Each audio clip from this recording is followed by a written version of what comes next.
hello nageenya gooftaas ni habaayee tokko lee akkamitti fayyaa keessanii ani jira obboleettii keessan galanni gooftaadhaaf haa ta'u baga jiraattan baga har'a geessanii baga wajjumaan jiru ani isin jecha ani isin jira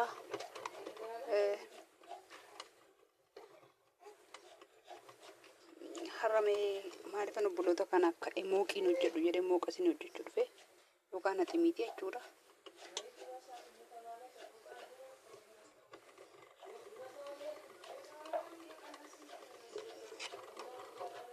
Waaqayyo sinaa eebbisu jiraadha har'umallee of seenaa mee ati miti kana dhugaame mee ati miti kana dhugaa isaatiin nu siyaasofnaa isiniin jedha sukkaaraan itti naqe abbisiin subscribe godha nabbaarochi dammoo rakkoon hin jiru laakiin nu tuqaa dhugaa isiniin jedha I love you so much isiniin jaalladha mee walitti deebina.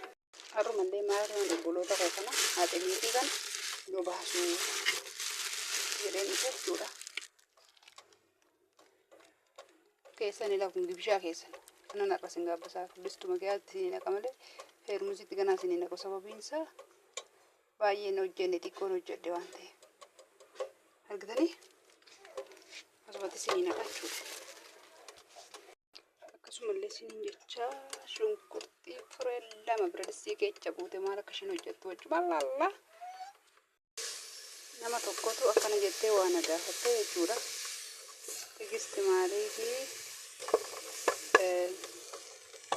akka fayyoo jaalalaatti viidiyoo nama waraabadee gadhiistee maaliif viidiyoo namoota akka fayyoon hojjette sabskraabiin kee akkasii guddatu manni kee akkasii guddatu laayikiin akkasii guddatu dhiiraa akka argattuufi maaliifi waraabnee akka kan fayyootti naan jette gooftaan sinaa eebbisuu. Yeroo baay'ee komintii waan hin dubbisne sitti fakkaata malee har'a guddaa qallaa hin turtanii nan dubbisa qallaaliin dubbisu komintii maaliif beektu baay'een jaalladha komintii dubbisuu siniin jedha.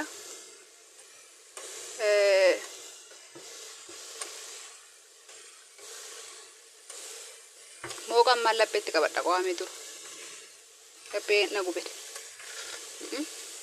lapheelee na gubne siniin sobu akka qoonqoo na godhe qoonqoo jechuun afaan arsiiti nyaatame nyaachuu jechuudha. Akkana beeressuun na godhe jechuudha. Kan immoo waan irratti daawwatu. Maaliif Tigist akka fayyoo jaalalaatti hojjennee viidiyoo maxxansitee kan namaa TikTok irra yookiis YouTube irra fiddee fayyoon akkanatti hojjetaa jirti jettee turte obboleettiin tokko yeroo baay'ee dheengaddallee dogoggora guddaan hojjedhe hamsoo soorii maaliif naan jedha otoo qalbii koo keessa jiru yaada koo yaabade waan isiniin jechuudha inni maal hoottanii lakkoofsa 6 gaaffii gaafatamee ture Arabiffaan. Ani garuu kaman deebise lakkoofsa 9 koomentii argeetan irrifadhe.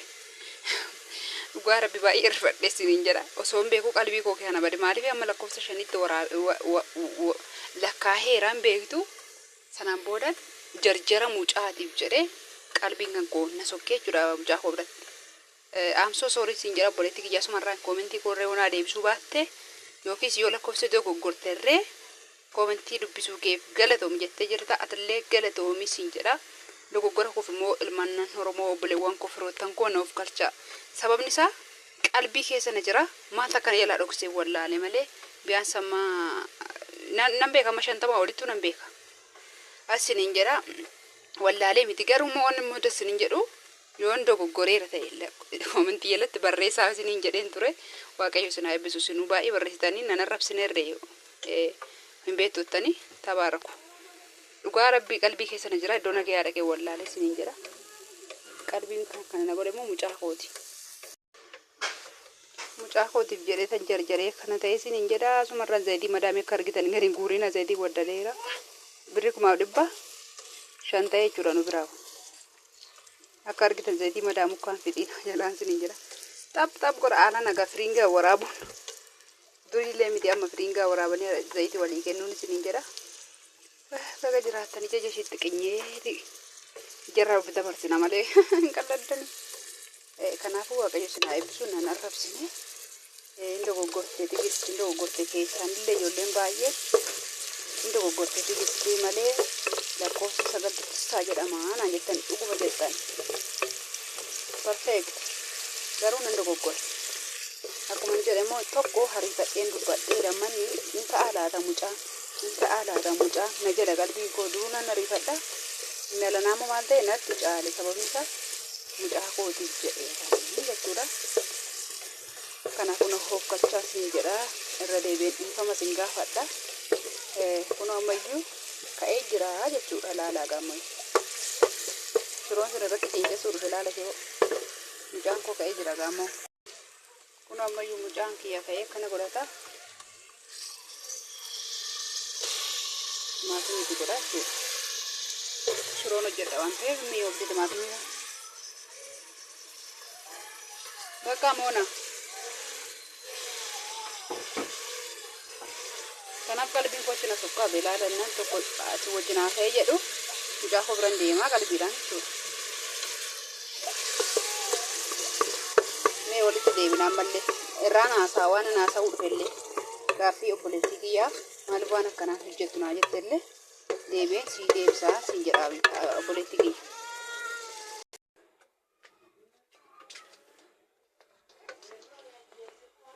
Kanaafuu daawuf kalchaa siin jira mucaan koo kanan sinirraa deebee gidduuttis immoo maal beektu kan ofii galab godhanii kan dhirsaa qalbiin godhanii jedha toorsa maaliif jettee namni kan si qoonqoo ofii beela ofirraa galab godhanii kan dhirsaa immoo maaliin godhan jedhe qalbiin godhanii jedhe birrii 50 bishaatti na ilaa namni naan as kaawwadhe immoo maali naan hin jedhiin naanaaf haa qoorsuufani jedhe stofi asuma maal naan jechuu dhufte jedha ayileen qabu stoofii keenya har'aa nuuf qalchaa daffaa oolesii daffaa oole gidduun kee abeen deebe maal isin jedhu barbaade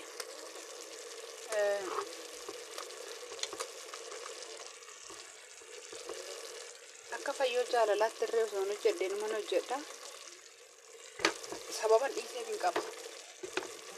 Sababiin dhiistee maali waranyaa koo haadha oduu barbareetu dursa moo barbaree dursa moo timaatimii dursa waranyaa yoonaan jettanii kan akkasittan beeka. Shunkurtii fi shunkurtii bisheeffadhee irraan zayitiitti naqee egaa akkuma argitanu yoon barbaree immoo bishaanuma timaatimii takka bisheesse kana akkanatti bisheeffadhee hin jaalladha. Mucaan kee dhugaa qaammas akkas isiniin jedha shiroon hojjedha isiniin jedheera. Gochoo maal immoo joo mee ammallee walitti deebina haasaa maalifee akka fayyoo jaalalaatti yuutuubii hin hojjenne jettanirra hin jira. I'm so sorry gaa waaqayyo haadha mucaa godhee isin agarsiisu eebbifamaa isiniin jedha.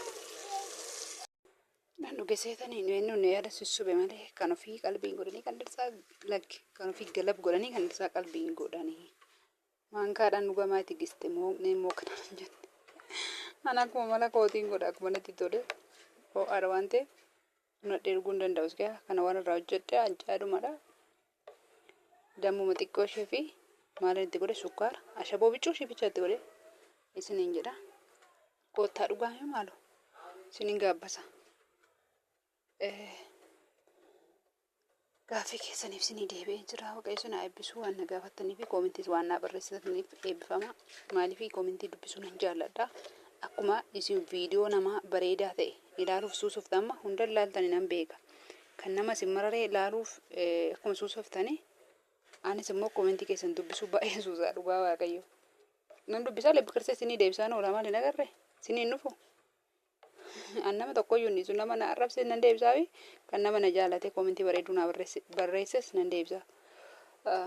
Qabbanaa oleetan maaliif asii namittiin kuni dhuguu na dhowwite kaameraa kee meeqa na baasti meeqa na deebisti.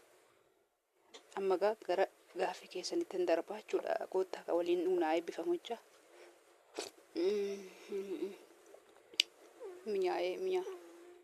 Minyaa soorsaa waan na godhe argitaniittu.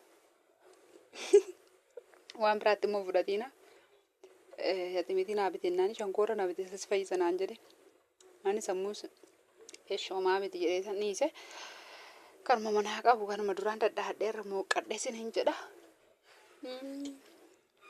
Obboleewwan baay'ee dhugaa akkasuma jaallattan beekaa akkasuma eebbisu. Bitii fi eebbisuu rakkina kana ga'aan baatu rabbi jira akkasii aboo Yesuus sinaa eebbisu Allaan sinaa eebbisu tabaaraku. Isiniin jedha maaliif akka fayyoo jaalalaatti yuutuubii hin hojjenne viidiyoo waraabdee akka fayyoo jaalalaatti maaliif kan nama maxxansitee hin hojjenne naan jettanii turtanii koomentii irratti hojjechuuf yaada nan qaban ture. Anis nan baraasaa camaalu qosan irratti maal jedha raachuun immoo tokko immoo baazawwee miti maanni kan bira narkaa badee anis nan hawwan ture yaades nan qabaa saabis qaban ture nama arrabsitu koomentiiwwan tokko hin jiru tigisti yoo koomentii sii barreessinu hin aartaa waan sirraa fokkise yoo sitti himnu hin aartaa maal goonaa naan jettanii hin aaru natti himaa sinirraa kanan hin baranne eenyurraan baradhaan sinin jedha hin aaru dhugaa dubbachuudhaaf natti himaa waan sin hojjedhu jettan bareechee nan hojjedha amma gooftaan na gargaare kan akka fayyootti hojjechuudhaaf immoo maaliifan dhiise beektu egaa suma kanadha hin aaru sinin jedhee dubbachuun koomentii badaa maaliif ilaaltaa jechuu dandeessu tarii yeroo tokkoni waa'ee Saayidoo fa'aa majjee sadaffaatti amma deemsisaa jiru kana anu ija lama guutee ergende isaan dura jalqabanii yeroo tokko waa'ee isaanii irraa haasa'e yeroo tokko immoo soorsaadhuma wajjin waa'ee wantiyyaa haasofne achumarraan namni wayii yookiis abbaacha baqaan abbaa koomentichaa abbaa irraa bareedu qabamaa xabdaa waan namaa haasoftaa maaliif xabdaa sirraa hin bareedu dhiisii viidiyoo namaa irraa naasa'ii yookiis immoo waa'ee namaa hin haasa'in zimbitteen xabxabiin maaltu si gasheen aan jette abbaan sun amma maaliif deebistee tigistii koomentii badaa hin laaliin jechuu dandeessu baay'ee sin jaalladha Yesuus naa eebbisu jiraadha eebbifamaa garuu akkanatti yoon irraan hojjedha irraan waraaba irraan haasaa ta'e yuutuubiin koo kanaa guddatu nan beeka sadarkaa kifiyyaattis akkanaa siquus nan beeka garuu jecha kanatu jira waan ta'eef abbaa irraa bareedu qaba sirraa hin bareedu dhiisii minaan jedhanii yaa koomentii dhumaanii mee maalin jedhanii tan kanaafuu abbaa irraa bareedu qaba tigisti sirraa hin bareedu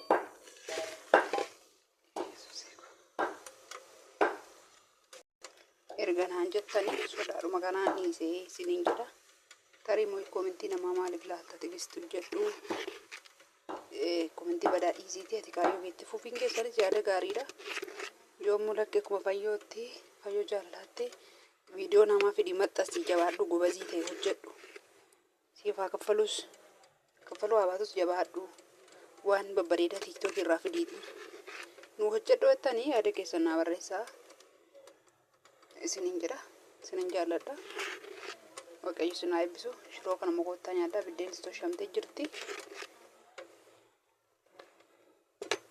isinin jedha kan firoottan komaan isinin jedha leen bira ofiisaa dafee wal makaa jechuudha daraa keessa warra Dubaayittan bitadha shiroo kana daakuu dhugaa isinin jedha bitadha isinin jedha ishee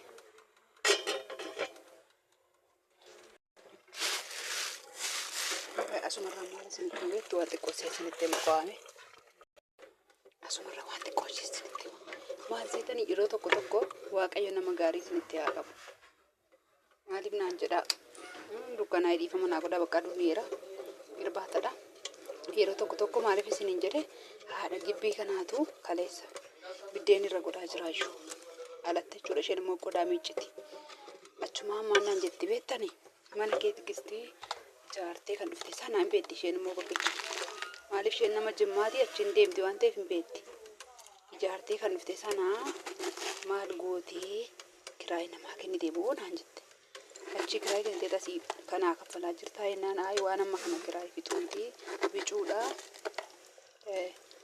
kanaafiyyuu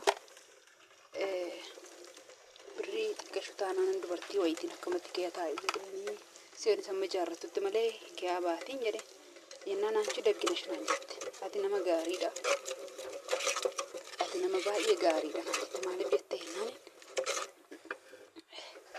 maaliif jettee yennaan maannaan jetti ati nama gaariidha dhugumaa maannaa gooti birrii muttii kana jettee erga seera dhiifteefi dhuguma nama gaariidha naan jettee shiroon koosutu manoo doodeessu keessa geesseetti. Kinoodha kaasheen kun immoo kinoo malee hojjetamu. Kinoo maaziriin abarsiise kinoo jechuudha. Kinooriin jedhaan maan naan jetti seetarree ati naan jette biyya ormaa deemtee hojjettee dhuftee mana ijaarratte dhugaa isinii jedha yeroo tokko nama gaarii isinitti haa qabu waaqayyo. Maaliifi kooskii namaatti kanuma ishee deebi'eman kooskii namaa kanatti galtee maaliif teessatti giste akka nama homaa hin qabne sitti cannaqamtaa kana keessa manattiin immoo baay'ee itti beektu xiqqoodha. Otoo isinitti agarsiise natti qofaltu amma birrii ishee kaffalamtu hin geessu baay'ee xiqqoodha baay'ee ho'iti. Otoo mana qabduu tikistii barrii mana ammattii kanaa keessa teessee cannaqamtaa naan jette. Mana ishee kana keessa teessee maaltu si cannaqe naan jettee kooskii namaatti maata cannaqamta naan jettee nagarramte kan isheeti garuu akkana naan jettee waaqayyo ishee eebbisu isiniin jedha asumarraani yaada keessan naa barreessa. I love you so much isinan jaalladha. Nagaan tura.